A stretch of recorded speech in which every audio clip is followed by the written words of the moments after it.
fuck CP. Ain't no name on it. Nigga, get the ball played and get the action. Yo, why you got it? Take time. A future Hall of Famer didn't get benched, didn't get traded quietly. He got kicked off an NBA team in the middle of the night, and the timing alone raised eyebrows immediately. At 2:40 in the morning, Chris Paul jumped on Instagram and revealed he had just found out he was being sent home. No warning, no sit down, just gone. Almost instantly, the media flipped the script and painted him as the bad guy.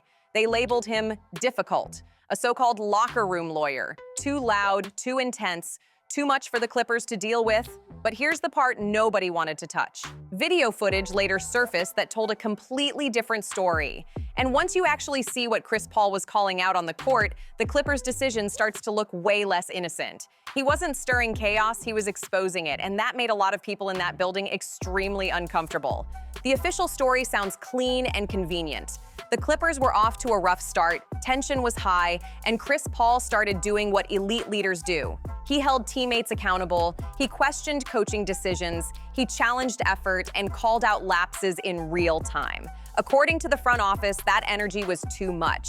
That's when Lawrence Frank reportedly flew out to Atlanta to deliver the message in person. He asked Chris Paul if he changed up the defensive assignment yesterday. And Chris said, no, I didn't change up the assignment. I just suggested, hey, we might want to have somebody else guarding Klay right now because Kawhi is not warm yet. Frank later claimed this was a mutual parting, carefully adding that Chris Paul wasn't being blamed for the team struggling. On the surface, it sounds like standard NBA politics. A veteran butting heads with management happens all the time, case closed, right? Not even close, because there's a massive hole in that story. When you slow down the actual game footage and watch what Chris Paul was reacting to possession by possession, something unsettling starts to show. This wasn't about attitude, this was about accountability. And once you see it, the whole narrative starts to crack wide open. The Clippers didn't push Chris Paul out because he was disruptive. They pushed him out because he was exposing something the organization clearly didn't want anyone talking about. And that trail leads straight to their highest paid star. Let's rewind to the exact game film that flipped the entire story on its head.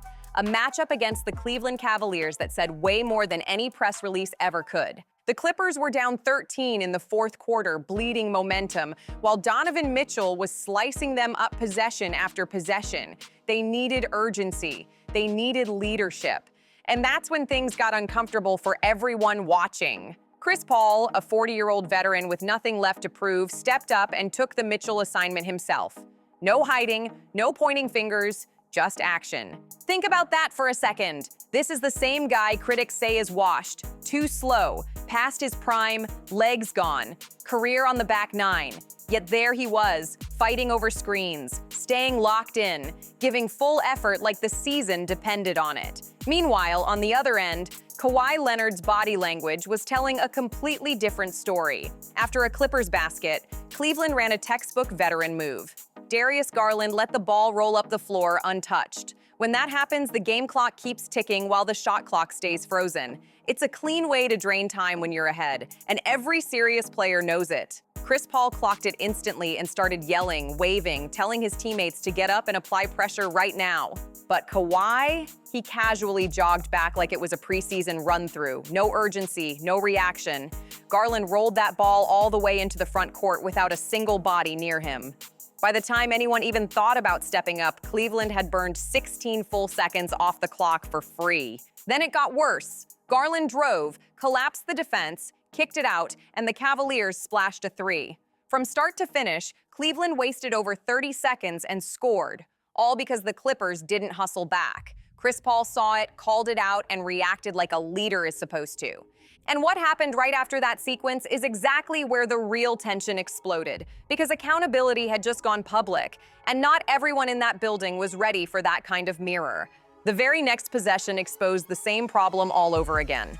The Clippers scored, and once more Kawhi drifted back with that slow, casual jog, like this was a light practice run instead of a game slipping away. Garland noticed it instantly and let the ball roll again because there was no reason to rush when nobody was applying pressure. This is the sequence that tells you everything about this team. While most of the Clippers jogged back at half speed, Chris Paul did the opposite. He sprinted all the way into the backcourt by himself to stop Garland from draining more time. When the camera finally widened out, it was embarrassing. Kawhi wasn't even visible in the frame because he was that far behind the play. A 40-year-old point guard with his career nearing the end, showing more urgency than a two-time Finals MVP making over $50 million a year, says more than any press conference ever could. That gap in effort explains the tension inside that locker room better than any rumor. After the dead ball, Chris Paul finally walked straight up to Kawhi and said it directly. He told him he had to get up and pressure the ball because Cleveland was bleeding the clock on them. No yelling for the cameras, no drama, just a veteran calling out what everyone could see.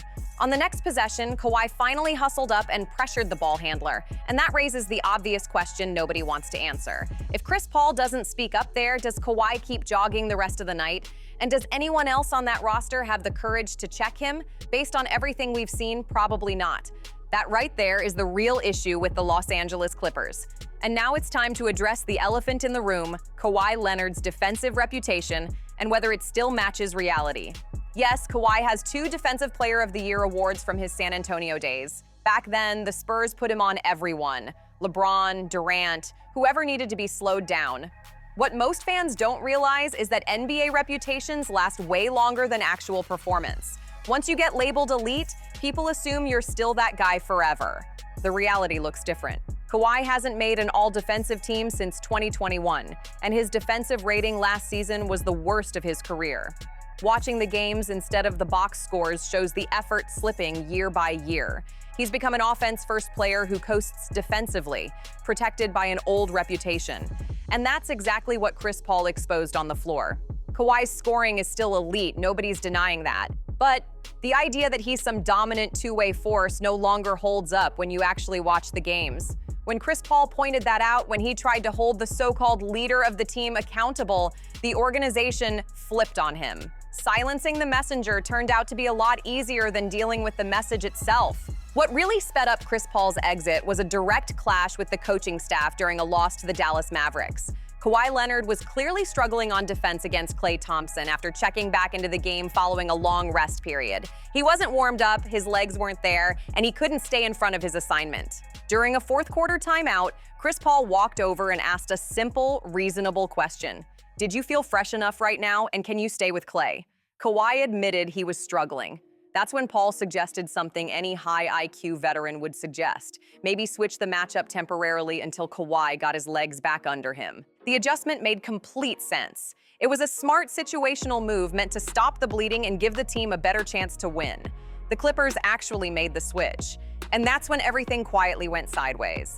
The very next day, Chris Paul was pulled into a meeting with assistant coach Jeff Van Gundy at the team plane. Van Gundy asked him directly if he had changed the defensive assignment during the game.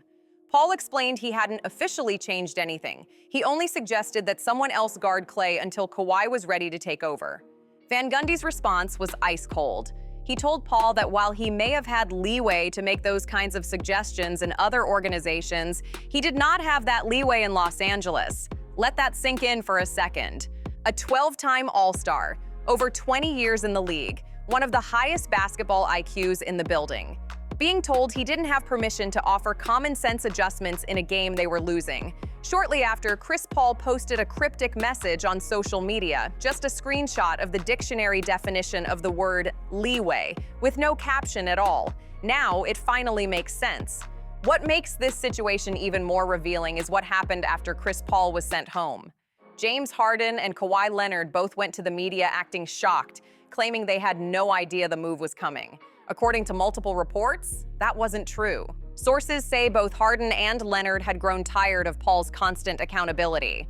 They knew the move was coming, signed off on it, and felt relief once he was gone. The 2 highest-paid players watched a teammate get pushed out for calling out real effort issues, and instead of backing him, they let it happen. Early on, Kawhi respected Paul's feedback as coming from someone who wanted to win. Over time, that respect reportedly turned into irritation. The advice started feeling like nagging instead of leadership. Harden, meanwhile, was never fully sold on bringing Paul in to begin with. Their history in Houston already told him what kind of pressure came with Chris Paul, and those concerns eventually resurfaced. And just like that, accountability became the problem, not the lack of effort that caused it. From Chris Paul's point of view, this locker room chose comfort over accountability.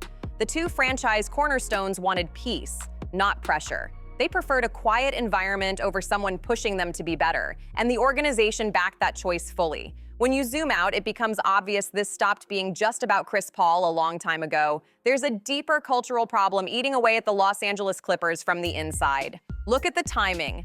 The Clippers were sitting at 6-18 when Paul was sent home.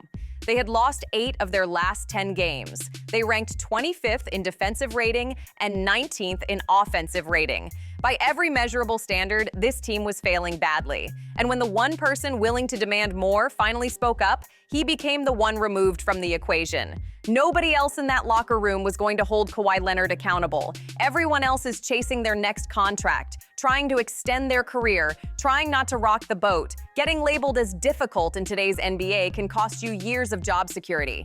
Chris Paul was the only one with nothing left to lose because his playing days are clearly winding down. He doesn't need another deal. He doesn't need to stay on anyone's good side. That gave him the freedom to say what others wouldn't. And that freedom made him dangerous to an organization that would rather lose comfortably than win through accountability. Now the Clippers are stuck. Over $50 million is owed to Kawhi Leonard next season. James Harden holds a $42 million player option that he's almost certainly going to exercise. Draft picks owed to Oklahoma City mean they can't even properly rebuild if they wanted to. There's no clean exit and no clear direction. The veterans around their stars haven't delivered results. The defensive problems are still there. The effort questions remain unanswered. And the one voice willing to demand more, the one person calling out the reality on the floor, has been silenced. That's not a roster issue. That's a culture problem. Steve Ballmer poured billions into this franchise. He bought the team, built a brand new arena, and stacked the roster with names that were supposed to bring banners to Los Angeles. But the culture that formed underneath all that money tells a different story. This is a place where speaking truth to power is treated like a problem, not a solution. Add in the ongoing scrutiny around potential salary cap issues tied to Kawhi Leonard, plus injuries, chemistry breakdowns, and a fan base running out of patience, and the cracks are impossible to ignore. Every loss shrinks the window a little more. Chris Paul's legacy will always spark debate because both things can be true at once. He's one of the greatest point guards the game has ever seen, and he developed a reputation for being hard to play with. That's not a contradiction. It's reality. What nobody can honestly deny anymore is what the footage showed. When the video surfaced, it became clear Chris Paul wasn't exaggerating or creating drama. He was pointing out real, visible effort problems from players who should know better. The proof was right there on the floor.